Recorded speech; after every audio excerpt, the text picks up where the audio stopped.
से जल रहा है उसमें भी परमात्मा निवास नहीं कर पाते। શિષ્ય ગુરુની વાર્તા મેં માનતું ને કે શિષ્યએ ગુરુને પૂછ્યું કે ગુરુદેવ આપ એટલું સુંદર અમને સમજાવો છો, કહો છો, બહુ જ સરસ હોય છે, પણ જે આપ કહો છો કઈ યાદ જ નથી રહેતું, તો પછી સાંભળવાનો અર્થ શું?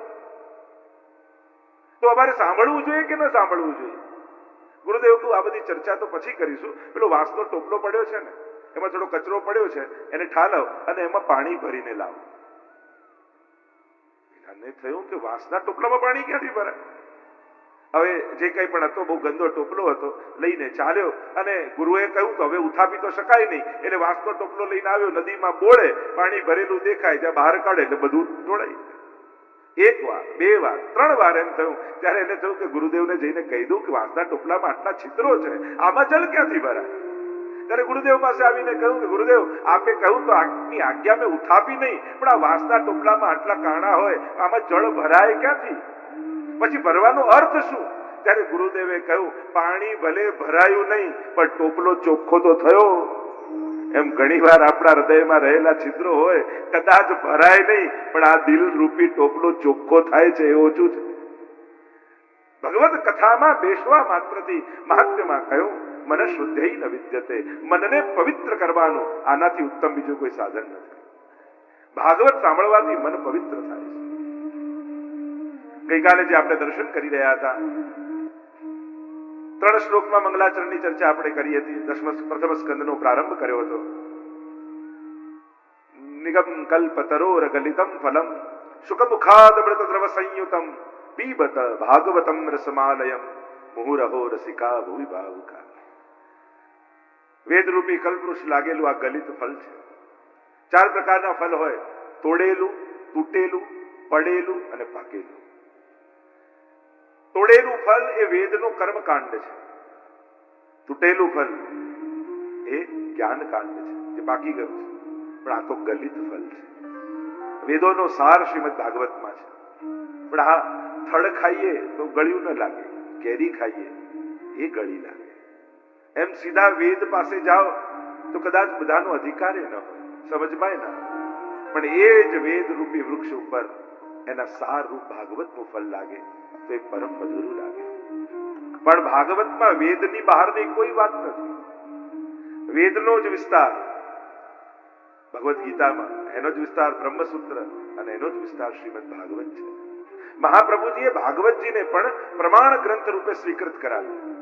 હિન્દુ સંસ્કૃતિમાં, હિન્દુ ધર્મમાં 3 ગ્રંથો પ્રમાણ ગ્રંથ મનાતા. પ્રમાણ મીન્સ ઓથેન્ટિક. ધર્મ અને અધર્મ કયા ગ્રંથને જોઈને નક્કી કરાય, સત્ય અને અસત્ય કયા ગ્રંથને જોઈને નક્કી કરાય. સંસ્કૃતમાં તો ઘણા ગ્રંથો છે, પણ દરેક ગ્રંથને ઓથેન્ટિક નથી મનાતા, પ્રમાણ ગ્રંથો નથી મનાતા. જો સંસ્કૃતની ભાષામાં કહું તો, આચાર્યોની ભાષામાં કહું તો પ્રત્યેક આચાર્યએ વેદ, બ્રહ્મસૂત્ર અને ગીતાજીને પ્રમાણ ગ્રંથ રૂપે સ્વીકાર્યા. પ્રમાણ ત્રય. અને મહાપ્રભુજીએ પ્રમાણ ચતુષ્ટયનો સ્વીકાર કર્યો. વેદાહ શ્રી કૃષ્ણ વાક્યાની વ્યાસ સૂત્રાણી ચૈવહી સમાધિ ભાષા વ્યાસસ્ય પ્રમાણમ તચ્ચતુષ્ટયમ. મહાપ્રભુજીએ પ્રમાણિત કર્યું કે જે વેદમાં છે એ જ બ્રહ્મસૂત્રમાં છે, એ જ ગીતામાં છે, અને એનો જ વિસ્તાર શ્રીમદ ભાગવત છે. અને ભાગવતને પ્રમાણ ગ્રંથ રૂપે હિન્દુ ધર્મમાં કોઈ સ્થાન અપાવ્યું હોય તો શ્રી મહાપ્રભુજીએ અપાવ્યું છે. અહીંયા જે ચર્ચા કરવામાં આવી, મંગલાચરણ કરી, નૈમિષારણ્યમાં લઈ ગયા વ્યાસજી. સત્રમ સ્વર્ગાય લોકાય, 1000 વર્ષ સુધી ચાલે એવો સત્ર આદરીને સૌનકાદી ઋષિઓ બિરાજમાન છે નૈમિષારણ્યમાં. નૈમિષારણ્ય ક્ષેત્ર છે. આપણે ત્યાં 3 સ્થાન કહેવાય યાત્રાના: ક્ષેત્ર, તીર્થ અને ધામ. જ્યાં ભૂમિની મહત્તા હોય એને ક્ષેત્ર કહેવાય. જ્યાં જલ અને સ્થળ બંનેની મહત્તા હોય એને તીર્થ કહેવાય. અને જ્યાં અખંડ પ્રગટ રૂપે પરમાત્માનો વાસ હોય એને ધામ કહેવાય. એટલે આપણે વ્રજધામ કહીએ છીએ, ત્યાં નિત્ય ઠાકોરજી વિહાર કરે છે. આ ક્ષેત્ર જો અમુક ભૂમિની મહત્તા છે. અહીંયા બ્રહ્માજીએ મનોમય ચક્ર છોડ્યું હતું અને કહ્યું જ્યાં જઈને રોકાય અને ધરીનો જે ભાગ હોય ત્યાં જઈને તમે યજ્ઞ કરો. જ્યાં જઈને મન સ્થિર થાય એ જ નૈમિષારણ્ય છે. અહીંયા નૈમિષારણ્યમાં 1000 વર્ષ સુધી ચાલ્યો યજ્ઞ આદરીને સૌનકાદી ઋષિઓ બિરાજમાન છે. સુતજીને બોલાવ્યા છે. સુતજી બિરાજમાન થયા અને 6 પ્રશ્નો કર્યા અને આ 6 પ્રશ્નોના ઉત્તરમાં ભાગવતની આગળ કથા ચાલશે. પહેલો પ્રશ્ન કર્યો કે ગુરુદેવ, આપ તો સર્વશાસ્ત્રોના વેદતા છો, પુરાણ ઇતિહાસ ધર્મશાસ્ત્રોનું આપે અધ્યયન કર્યું છે, તો સર્વ ધર્મશાસ્ત્રો અનુસાર મનુષ્યનું પરમ કલ્યાણ શેમાં છે એ અમને જણાવો. માણસને સુખ શેમાં છે એ ખબર હોય છે, પણ પોતાનું કલ્યાણ શેમાં છે એની ખબર નથી હોતી. માણસની ગતિ સુખ તરફ હોય છે. જ્યાં સુખ દેખાય ત્યાં માણસ દોડે. બહુ સહજ છે. બાળક નાનું હોય, એ નાનકડો બાળકને મા બાપ શીખવાડે, બેટા આમ બેસાય, આમ બોલાય, આમ ખવાય, આમ ચલાય. કોઈને શીખવાડવું પડે છે કે બેટા સુખ ઈચ્છવાનું અને દુઃખ નહીં ઈચ્છવાનું. કોઈને પ્રેક્ટિસ કરાવવી પડે છે, કોઈને સમજાવવું પડે છે. અરે 2 મહિનાનું બાળક હોય ને, એના હાથમાં ચાવી આપો ને તો સીધી મોઢામાં નાખે, કારણ કે એને મોઢેથી જ સુખ ખબર હોય, બીજા સુખ એને ખબર ન હોય. પણ એની ગતિ સુખ તરફ હોય. સુખ પામવાની આકાંક્ષા એના જીવનની માંગ છે, કારણ કે પરમ સુખનો અંશ છે, પૂર્ણાનંદનો અંશ છે. એટલે પ્રત્યેક અંશ પૂર્ણ થવાનો પ્રયાસ કરે છે. એટલે સહજમાં જેમ જમીનમાંથી કોઈ પથ્થરનો ટુકડો લો, છોડો, કયો જમીન તરફ જાય? એને ગ્રેવિટી કહો, ગુરુત્વાકર્ષણ કહો, પણ જ્યાંનો ટુકડો છે એ તરફ એ ખેંચાય છે. એમ પરમ સુખ પરમાત્માનો આ જીવ ટુકડો છે, અંશ છે, એટલે સહજ એની ગતિ સુખ તરફ છે. એટલે કે એક પ્રકારથી એ પરમાત્માને શોધી રહ્યો છે, પણ અત્યારે એને આત્માના સુખનું ભાન નથી, એટલે મનના સુખ તરફ દોડે છે. તો સુખનું ભાન છે મનુષ્યને, કલ્યાણનું ભાન નથી. એક વસ્તુ યાદ રાખો, હાથમાં આવતી દરેક વસ્તુ લાભકારક જ હોય એ જરૂરી નથી. દરેક વસ્તુ સ્વીકારતા પહેલા વિચારજો, આ મારા માટે કલ્યાણકારી છે? હાથમાં આવતું દરેક વસ્તુ એ લાભ ન કહેવાય. એટલે જ આપણે ત્યાં શુભ અને લાભ 2 શબ્દો હોય છે. પહેલા શુભ અને લાભ. પહેલા એ વિચાર કરો કે આ લાભમાં શુભ છે. જે લાભમાં શુભ ન હોય અને આપણું અશુભ છુપાયું હોય તો થોડો સમય સુખનું કારણ બને, પછી એ જ આપણા પતનનું કારણ બની જાય. મનુષ્યનું પરમ કલ્યાણ શેમાં છે એ અમને જણાવો. કેટલા સુંદર પ્રશ્નો જ્યારે ગુરુની સન્મુખ બેઠા છે ત્યારે આ સૌનકાદી ઋષિઓ પ્રશ્ન ગુરુ આગળ કરે છે. જ્યારે આપણે લૌકિક લઈને મહાપુરુષો પાસે જઈએ છીએ ને, તો એમનું મન પણ આપણે લૌકિક બનાવીને આવીએ છીએ. બને તો પ્રયાસ એ કરો, ઠાકોરજીની સન્મુખ બેઠા હો યા ગુરુની સન્મુખ બેઠા હો, બને એટલી લૌકિક ચર્ચા ઓછી થાય એનો પ્રયાસ કરો. કારણ કે કમથી કમ સામેવાળાનું મન લૌકિક ન બનાવી દઈએ એ સંયમ આપણે રાખો. લૌકિક વાત કરવાની ઘણી જગ્યાઓ છે. કમથી કમ તમે આટલું પેટ્રોલ બાળી, આટલું ચાલીને છેક હવેલી એ પહોંચો, ઠાકોરજીની સન્મુખ બેઠા હો. શેના માટે આપણે ગયા એ જ્યારે ભૂલી જઈએ છીએ તો ન કરવાનું કરીએ છીએ. ઘણીવાર ઘરે વૈષ્ણવ વાતો કરતા હોય, હમણાં તો કોઈ ગામના સમાચાર જ નથી, અઠવાડિયાથી હવેલી જ નથી જવાય, એટલે આખા ગામના સમાચાર ત્યાં જ મળે. મૂળ વાત એ છે મારું કલ્યાણ.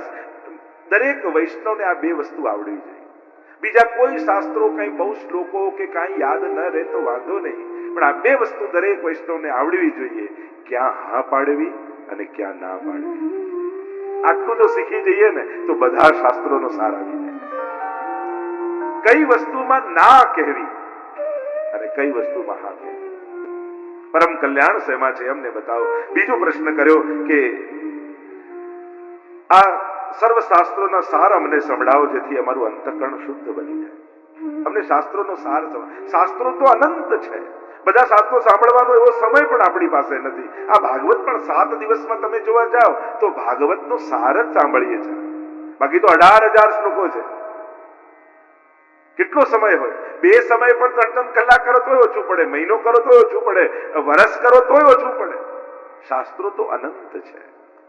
અમને શાસ્ત્રોના સાર સંભળાવો, જેથી અમારું અંતઃકરણ પવિત્ર થાય. શાસ્ત્ર સાંભળવાથી અંતઃકરણ વિશુદ્ધ થાય છે.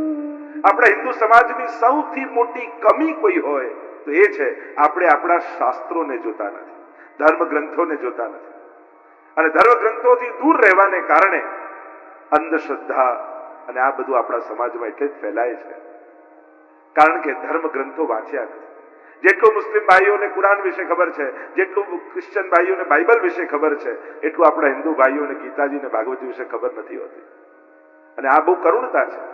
અને એટલે જ રોજ નવા નવા ભગવાન પેદા થાય, રોજ નવી નવી માન્યતાઓ આવે, રોજ નવી નવી ધારણાઓ અને શ્રદ્ધાઓ પેદા થાય. આનું મૂળ કારણ એ છે શાસ્ત્રોથી દૂર રહેવું. ધર્મ અને અધર્મ કોઈના લોજિક પરથી નક્કી ન થાય, શાસ્ત્રો નક્કી કરે. ગીતાજીમાં આપણે ભાગવતજી ભગવાન કહે છે ને, ય શાસ્ત્ર વિધિ ઉત્સૃજ્ય વર્તતે કામકારત ન સિદ્ધિ વાપનોતી ન સુખમ ન પરામ ગતિ. શાસ્ત્ર વિધિને છોડી જે મનોકલ્પિત રીતે ધર્મ કરે છે એને ન સુખ મળે ન પરમ ગતિ મળે છે. એટલે મને આવું ગમે એટલે હું તો આમ કરું, આ નબળો લોજિક છે. ભગવાનને જે ગમે એવું કરીશ, ભગવાને જે કહ્યું છે હું કરીશ, એ શ્રેષ્ઠ પક્ષ છે. અને ઘણી વાર આપણે જ આપણા મનને ખોટા ખોટા લોજિક આપીને છેતરી દેતા હોય. અને એમાં પણ આ 2-3 વાક્યોનો તો એટલો બધો દુરુપયોગ આપણે બધા કરીએ છીએ, અને એને કારણે વાપરીને જે ફાવે કરવાની આપણને છૂટ મળી જાય. એક પહેલું વાક્ય એ કહીએ, ભગવાન તો ભાવના ભૂખ્યા, જે કરો એ ચાલે. અને આ વાક્યનો તો જે દુરુપયોગ લોકો કરે છે, જે ના કરવું હોય ને એનો ફૂલ સ્ટોપ ક્યાં આવે? ભગવાન તો ભાવના ભૂખ્યા. હું તો એને પૂછું, તને કહી ગયા? તને પર્સનલી આવીને કહી જાય તો કઈ ના કરીશ. જ્યાં સુધી નથી કહી ગયા ત્યાં બધું વિધિ કરવી. અને બીજું, મારું દિલ ચોખ્ખું છે, હું કોઈને દુઃખ નથી આપતો, મારે ભગવાનને ભજવાની શું જરૂર છે? દિલ ચોખ્ખું તું કે છે, પડોશી પૂછ તો ખબર પડે. આપણે જ આપણું દિલ ચોખ્ખું કહી દઈએ. હજી તારું દિલ ચોખ્ખું નથી થયું, એ જ પ્રમાણ છે કે હજી તને ભગવાન પાસે જવાની ઈચ્છા નથી થતી. અને જયારે અંતઃકરણ પવિત્ર થઈ જાય ને, એ જીવ ભગવાનથી દૂર રહી જ ન શકે, સહજ એને આસક્તિ થાય. પણ કહેવાનો મારો અર્થ, આપણે જ આ સારા સારા વાક્યોના એવા દુરુપયોગ કરીએ છીએ અને એટલી બધી છૂટ લઈ લઈએ છીએ. એક ભાવના ભૂખ્યા આ મહાવાક્ય બોલી બધા ગ્રંથો અમારે બંધ કરીને મૂકી દેવા પડે. અને એટલા માટે પોતાની જાતને ન છેતરો. ભગવાન ભક્તના ભાવના ભૂખ્યા છે. આપણે જે ભક્ત ક્યાં બન્યા છે? આપણે બધા તો ભક્ત બનવાની પ્રોસેસમાં છે.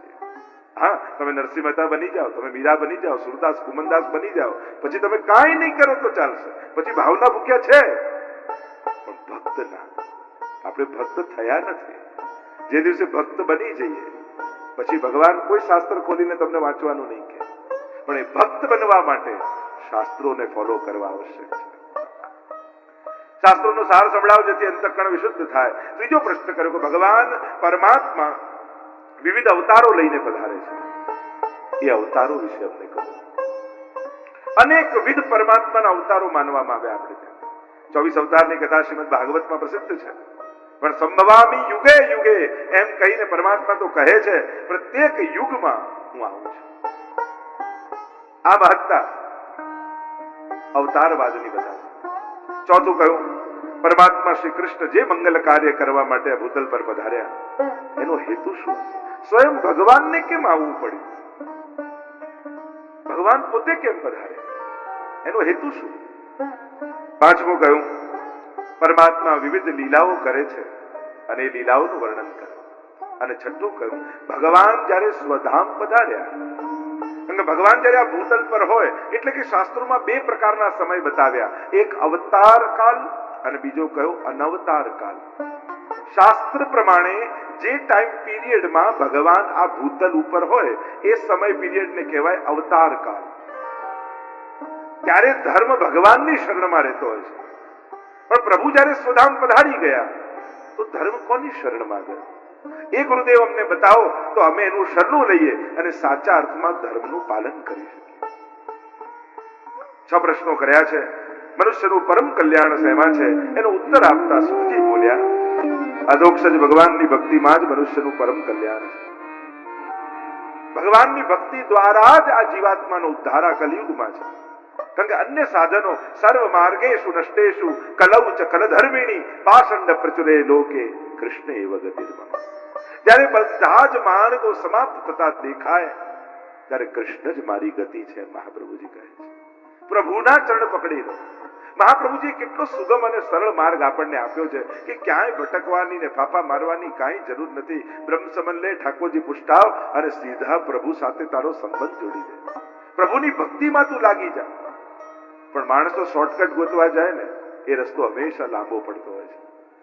માણસોને ચમત્કાર જોઈએ, પ્રભાવ જોઈએ. અહીંયા કંકુ નીકળ્યું, અહીંયા ભભૂત નીકળ્યું, અહીંયા આ નીકળ્યું.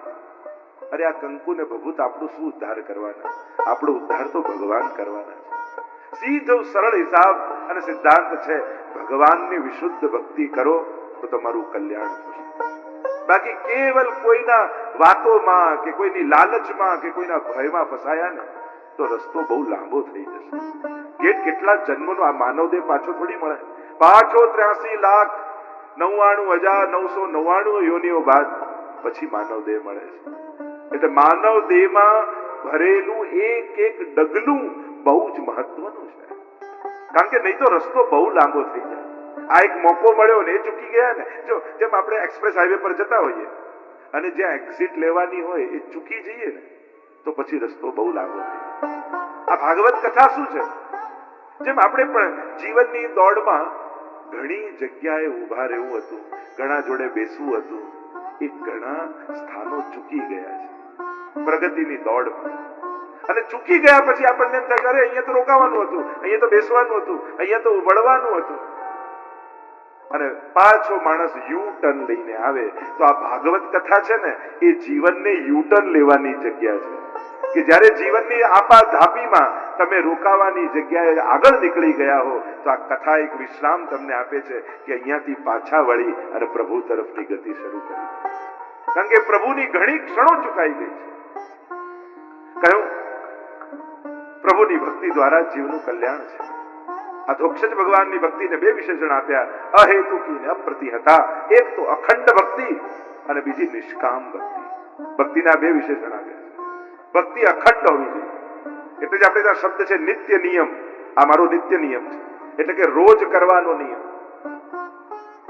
જેના જીવનમાં નિયમો નથી હોતા ને એના જીવનમાં પાપ થવાની સંભાવનાઓ વધી જાય છે. કારણ કે નિયમો મનને મજબૂત કરે છે. ધર્મને, ભગવાનને મનના ભરોસે ના મૂકતા. કારણ કે મનને તો એવું છે કે આજે 56 ભોગ કરવું, પછી એમ થાય હવે અઠવાડિયું ભલે ને પોડેલા રહ્યા ઠાકોર, જગાડવાની ઈચ્છા ના થાય. મન તો આવું જ છે. પણ નિયમ છે, ગુરુની આજ્ઞા છે, કરવાનું છે. ન મન હોય તોય સ્નાન કરીને ઠાકોરજીને જગાડવા જવું પડે, પ્રભુને ભોગ ધરવા પડે. ગુરુની આજ્ઞા આપણને ધર્મ સાથે જોડીને રાખે છે.